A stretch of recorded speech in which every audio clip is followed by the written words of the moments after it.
Hi, my name is Menua. Thank you for the introduction. I work at YerevaNN, and today we're going to be talking about scaling deep learning, and specifically the case with FSDP. And at the end, we will look at some of the things that we learned at YerevaNN using FSDP. So first of all, what do we do at YerevaNN? At YerevaNN, we have different teams who work on different topics. I'm part of the biomedical team, working on chemistry topics nowadays. We have a vision team, we have an IoT team, and we have a team that works on aerial imagery. And the data that we use these days is like molecules, specifically for our teams. And we have also satellite images. So molecular data looks like this for us. These are molecules, and we represent them kind of with text. And these are the properties for the molecules. It doesn't matter for a talk, just to let you know. And this is how our aerial imagery looks like. This is what drones see.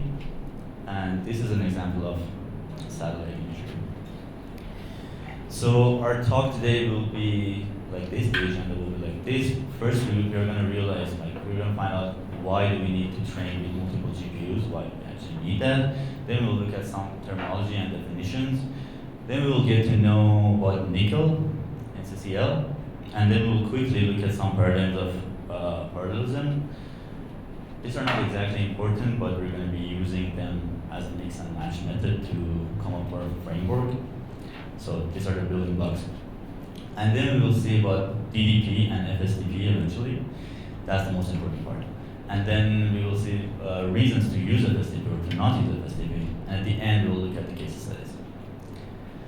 So let's start. The main trend in deep learning recently has been scaling. We tend to scale everything that we can. We are scaling the model sizes, we are scaling the data size, and we are scaling our GPUs in processing power, so they can process way more. But the big problem is that the bottleneck of the GPUs nowadays are the VRAM. We don't have enough memory. And our models are just getting bigger and bigger. 2 years ago, GPT-3 was out there with 170 billion parameters, but just a couple months ago, we had Llama 3, which with the biggest version had 400 billion parameters, and that's a lot of parameters, and our GPUs are not keeping up with that. So that's not gonna fit on one GPU. So obviously, we need to move on to multi-GPUs. But in order to do that, we need to have a better understanding about what's going on inside of a GPU memory. What do we put in there? So obviously the parameters, the model is going to load up in there. And then if you're going to be training this model, you're going to generate gradients. And also you're going to be using an optimizer to do this. And the most famous optimizer and most effective optimizer these days is Adam, which is working quite well, but it has some overhead. Adam needs to save 2 moments or 2 variables, and that eventually adds up. So if we do a basic math of what's going on in the GPU, and in this case you're going to just assume that you're using Adam optimizer and you're doing a mixed precision training, and all the parameters are trainable, just for simplicity. So model parameters, which we call model here, and the gradients and the optimizer are going to take 16 bytes each per parameter, and this is how it unfolds. So if we train our model in full precision, meaning that we store our variables or our parameters in full precision, which is float 32, each are going to take 4 bytes. But with mixed precision, we also need the down version of the parameters, which is like bfloat 16. Bfloat 16 takes 2 bytes per parameter. Then the gradients are going to take 2 bytes because whatever your parameter is in feed forward, the b type of the parameter, then your gradients are going to be the same type. So your gradients are going to also take up that much. And then the optimizer state is going to be in full precision because we don't want to lose precision during optimizing. So we usually store our optimizer state in full precision, which is going to take 8 bytes in total. So if you sum that up quickly, that comes up to 16 bytes, and then we need to think about activations. Whenever we do a feed forward and then backward, we generate some activations, and that's going to scale with context length and batch size. And that scales a lot because usually, in case of LLMs at least, our context links are getting longer and longer, so we are going to generate a lot of activations. And we kind of run out of memory really fast.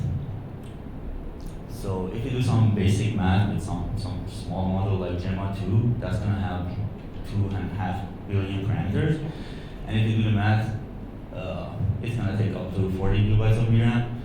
And a more standard size model like Llama 7B is going to take 112 gigabytes of data, VRAM, which is a lot, and that's not going to fit on any server-grade GPU nowadays, not one GPU. Most of the server-grade GPUs have 80 gigabytes of RAM maximum. So what's going to happen is that you're going to see this error a lot. And also, if you're not dealing with these big models, you may have seen this error a lot. Like everyone has seen this error a lot. Like training deep learning, this happens a lot. But the good news is if your model is too big and if you have multiple GPUs, there's a solution. You can use multiple GPUs to train. So now we're going to quickly look at these paradigms of parallel computing. These are the building blocks, as I said, and we'll be using this to come up with our actual framework. The two main paradigms are data parallel and model parallel. What does this mean? Data parallelism is the most basic method of parallelizing our training.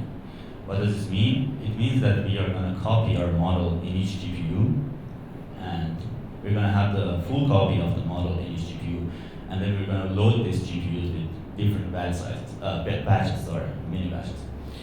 And this is just assuming that you can fit the whole model on a GPU. If you can do that, this is the basic way, and this is easy. The only catch is that you need to communicate the gradients at the end of the back propagation.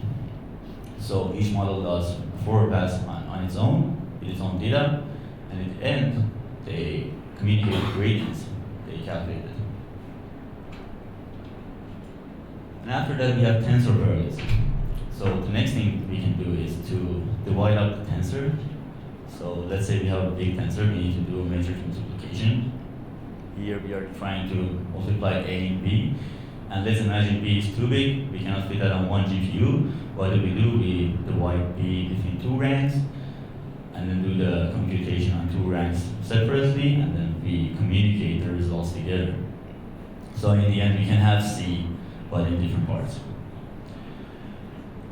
This is good, sounds good, but it requires additional communication, obviously. Another form of parallelism is pipeline parallelism. So in this method, we are just dividing our model vertically, meaning that each layer is going to fit on one GPU. And the GPUs are going to be doing the computation sequentially and passing the activations or the results between each other in a sequential manner. So this also sounds really good. You can fit a big model on multiple GPUs, but again, a lot of communication, and it's way easier said than done. Like, we just say it, but the amount of communication that needs to go between these GPUs is a lot. So we need someone to handle this for me. Then we have nickel, or NCCL. Everyone has used nickel, even if they don't know about it, because nickel is the cornerstone of NVIDIA GPUs. Nickel stands for NVIDIA Collective Communication Library, and it's the library developed by NVIDIA to communicate between GPUs. This is actually like the best, most efficient way of communication between GPUs that NVIDIA has come up with. And this is the building block of PyTorch GPUs and PyTorch or TensorFlow. And there are a couple of routines in this library that are really important for this talk. We need to know about them. It's all gather, all reduce, and reduce gather. These are going to be fundamental in understanding how FSDP does its magic. So we'll learn about a couple of them shortly. Yes, first we'll look at reduce. What does reduce do? So here, we're going to assume that we have 4 GPUs or 4 ranks, and I'm going to use these words interchangeably. Rank, GPU, machine, device, sometimes node, are almost the same thing. And in this case, we have a bunch of data in different chunks on different GPUs. We're going to do an operation. Maybe it's sum, maybe it's something else. but we're going to reduce the result of an operation on one of the GPUs. So what reduce does is that it takes the result and copies it on rank 2 in this case. And then we have reduce, which does the same thing but copies the results on all the GPUs. So I guess it's really clear. Is it? Okay. Now we're going to move on to DDP. What is DDP? DDP stands for Distributed Data Parallel. So this is the most basic parallelism method, and it's implemented for us by Bedrosian. So it's Bedrosian 18, and many of the basic libraries are supporting this. Like if you train with transformers, you can easily move up to 2 GPUs with DDP. It just copies your model onto each device, and then you have a different mini batch on each device. And then what happens is that you do the feed forward and backward locally. Each GPU does its own thing. And then at the end, you all reduce the gradients across all nodes. So the GPUs can know about each other and what they've learned from the data.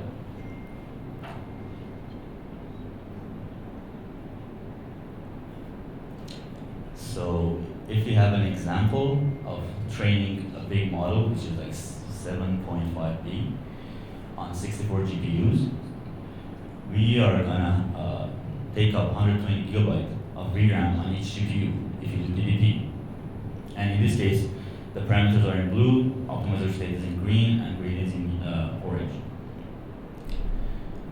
Okay, now we get to the main topic. What is FSDP?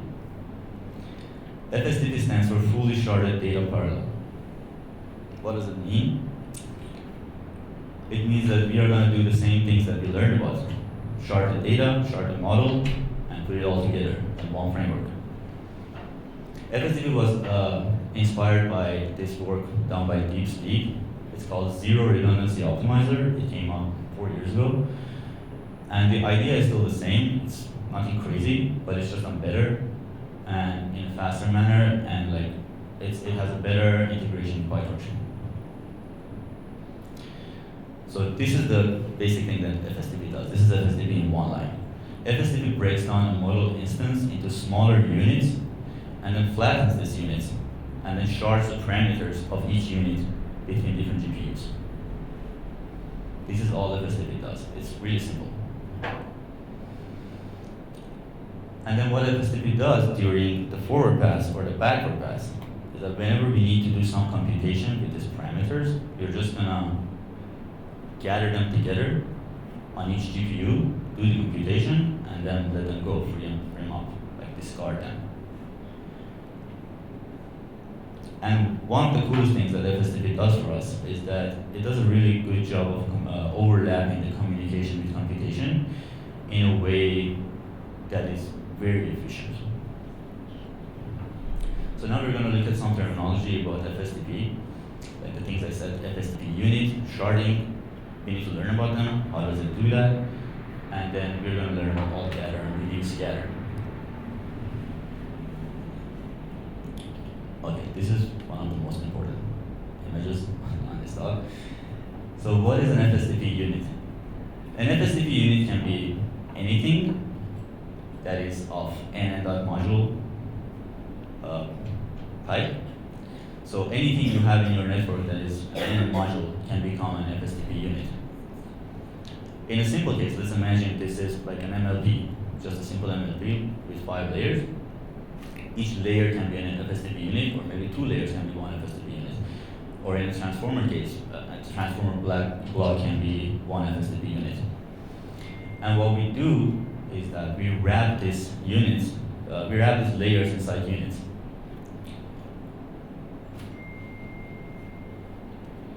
And what comes next is that we take this unit and we flatten it. So we create this flat parameter with all the parameters that we had. Like we just reshape it, let's imagine.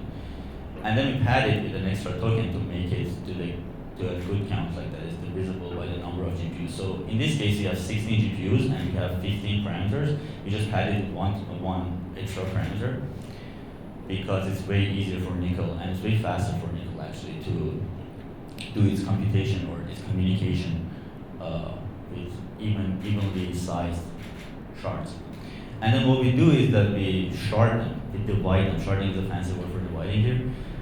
We shard them between different GPUs. So each GPU is gonna hold one of the parameters. So they don't know about each other, they don't know what the other one has. Each one has its own parameter. And now we're going to look at all gather. What happens during forward and backward pass? Now each GPU doesn't have the full parameter, so how are they going to do the forward pass? They're going to do it thanks to all gather. All gather is one of another routine from Nickel that does the magic. It just brings together different chunks of the data or the unit here, and it brings the result on each GPU. So each rank is going to have the same copy of the unit. Okay, here we're talking about the unit, not the model anymore. So this is not the whole model, this is one of the units. So if you look at it from the FSDP perspective, we have a unit with 4 weights, very simplistic, and we have 4 GPUs. And then after sharding, we're going to have one of the weights in each of the GPUs. This is how the GPU is storing them whenever it doesn't need to compute. But when it's time to compute that unit, it just brings them together, does the computation, and then frees them up. Is that clear? So, yes, this is really important. I want to read this so I don't miscode it. The memory requirements for FSDP are proportional to the size of the sharded model plus the size of the largest fully materialized FSDP unit. What this means is that after sharding the model, let's imagine you have a model of 80 gigabytes and you have 4 GPUs. Each is going to have 20 gigabytes, but it needs extra space to hold the largest unit that it's going to be holding later to do the actual work. It's just like it's like a bubble moving up in a tube. So yeah, that's the memory requirements after using FSDP. And this is how it looks like. So here, blue and white are supposed to represent different ranks. So we created the units, then we shard them across ranks. So the unit 1 is like sharded across 2 ranks, and then when the time comes for the forward pass, we just gather them together on one of the ranks. This happens on the other rank too, but we're just like showing one of them, and then we free them up. Yeah. Now we're going to look at this reduce gather. What happens after? How do we free them up? We're going to rely on another routine from Nickel, which is reduce gather. It's just going to do the summation, in this case, as an example, and then free them up, free the parameters up across different ranks. So now, this is like the inverse of all gather. We have the full copy on each rank, but after that, we're going to have a shard of the full copy on each rank. So if we put it all together, we have an FSDP unit, we did the all gather, we did our loss backward in this case, and after that we do a reduce gather, and then each is going to have their own part. Is it clear? Any questions up until here? Yes, why is it different? Why the dance is different? Yeah, why is it different? Because each had different data. They gathered together the unit, but they had different mini batches of the data. So yeah, this one looks a bit complicated, but it's not, believe me. Here we are trying to show how FSDP manages the overlap of communication and computation. So here, this lower row is the communication stream on the GPU, and the upper row is the computation stream. And for making it simple, we are just imagining that the model is on CPU, and we have different units of the model on CPU. So what happens is that the FSDP framework has to call all gather on unit 0 to bring it on the GPU. So as soon as we bring unit 0 on the GPU, we start running forward pass. But the magic is here that when we are doing the forward pass on unit 0, we can start calling on all gathering unit 1.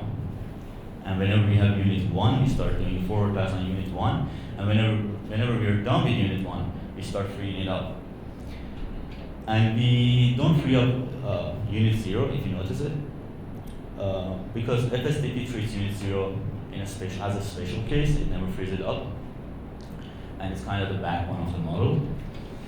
But any other layer is being freed up, or unit is being freed up after being used, or after the forward pass is done. And the green bubbles are showing the backwards. So this second all gather 2 should be like a bit to the right. I think this image is wrong.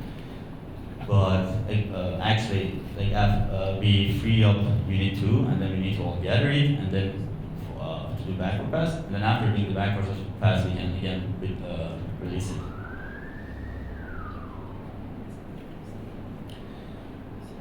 And this is just a simplistic way of looking at how FSDP does things. There is a lot of details going on beneath, and there are a lot of knobs that you can use to control this behavior. One of them, which is the most important one, is the sharding strategy, where you decide what you want to shard and what you want the framework to shard for you. So obviously the full shard is to shard the model parameters, gradients, the optimizer states across all workers. But you can opt out of sharding the parameters, and you can only shard gradients and optimizer state. And you can also do no sharding. So if you use FSDP, it has an option for you to switch back to DDP actually. And then we have also hybrid sharding. Hybrid sharding is kind of a combination of DDP and FSDP for cases where you have 2 GPU clusters. Let's imagine you have one GPU cluster which has 8 GPUs inside, or a node, you can call that a node.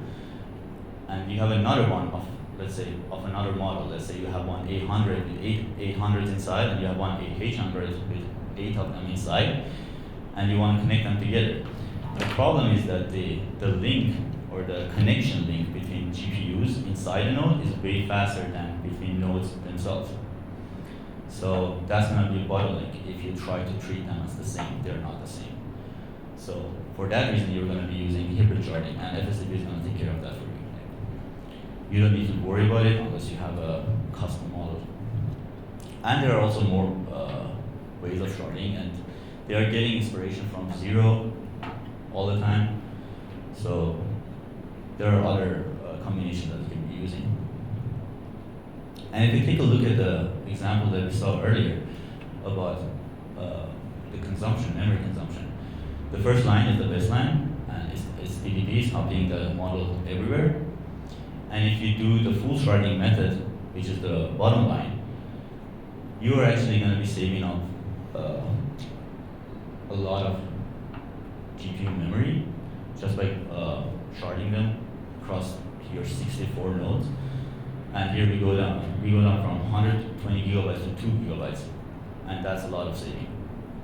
But also you can have the states in between, which each have their own benefits. So if you quickly look at the reasons to use FSDP, obviously you can train bigger models, you can train billion-size models, and you can do better, more efficient communication between your GPUs if you have them. And you're basically trading memory for time. And it's simple, it's really simple to use it.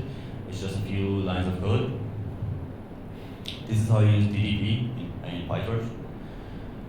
And this is how you use FSDP. You just have a module, you just put it in the FSDP module, and it does the magic for you. And then you can use the config to select how you want it to behave. And if you're using transformers to do your training, there is this library called Accelerate, which can add the FSDP behavior to your training in like 3 lines. We have been using this one for our models so far, and it's almost easy to use. You can say it's easy to use, but yes. And the reasons to not use FSDP, obviously if your model is not that big, don't use FSDP. But we'll see, in our case, we started using FSDP with a model of 125 million, just because after putting the model in there, we still have space for the batches, but not enough. We needed to ramp up the batches to a bigger batch size, because we needed the model to see way more samples to do the gradient update, but we couldn't fit that without multi-GPU training. And also FSDP is supported by PyTorch, but you need to be using this version. And also for B-float, for a mixed precision training, you need specific kind of GPUs. And there's going to be also like more communication with your GPUs. That's an overhead. So now we'll quickly look at the case studies. I'm running out of time. This is done by the FSDP team. They did a comparison with DDP to see like if they're providing any benefits, and we see that for smaller models they're not providing anything. It's almost the same. This is in T-flops, so they're comparing the speed of the GPUs and like the speed of the process being done. And like for bigger models, there is no competition because DDP cannot compete. And after this, we see how FSDP scales with the number of GPUs. So FSDP scales linearly with the number of GPUs up to like 500, 800. So they just prove that if you just add up more GPUs, you're gonna use less memory, and FSDP supports that. Now we'll quickly look at what we did at YerevaNN. So we did this on the biochemistry project. So we had data looking like this, which was like 50 billion tokens. And we had models like 125 million, 1 billion, and 2 billion. But I'm going to be talking about 125 million model and the A100 device. So what happened was that with one GPU, we couldn't fit more than 4 batches in one device. And that was running out of memory really fast. And our devices are like 40 gigabytes. And the words per second wasn't getting higher than 22,000. And word per second is just a metric to show how fast you're processing the data. And as you see, like batch size of 5 was OOM. Okay, the first line is just for comparison from the previous table. The second line is what we did with DDP. So if you use two GPUs to do the same thing, and we kept the batch size consistent for comparison decision, the GPU consumption goes lower because now your batches are on 2 GPUs. But word per second decreases a little bit because we obviously have communication overhead. But when you move up to FSDP, that goes away, and you obviously use less RAM, and then you can even scale that higher and higher to 16 batches per GPU, which is like 64 effective batches. And then your word per second goes really high with all the tricks, like flash attention and other stuff. And yeah, our best result was word per second of 400,000. And yeah, that was it. These are the resources that I've been using, and any questions?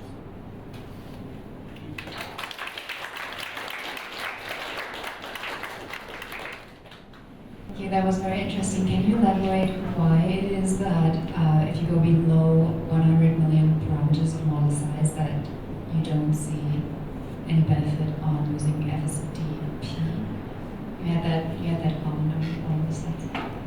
This one? Yeah, exactly. For models smaller than 100 million parameters. Yes.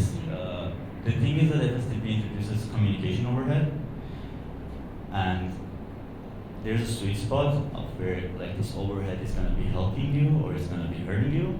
So if you have less than 100 million parameters and you can fit that on one machine, it's going to be way better for you just because of the communication overhead. And by activation checkpointing, you mean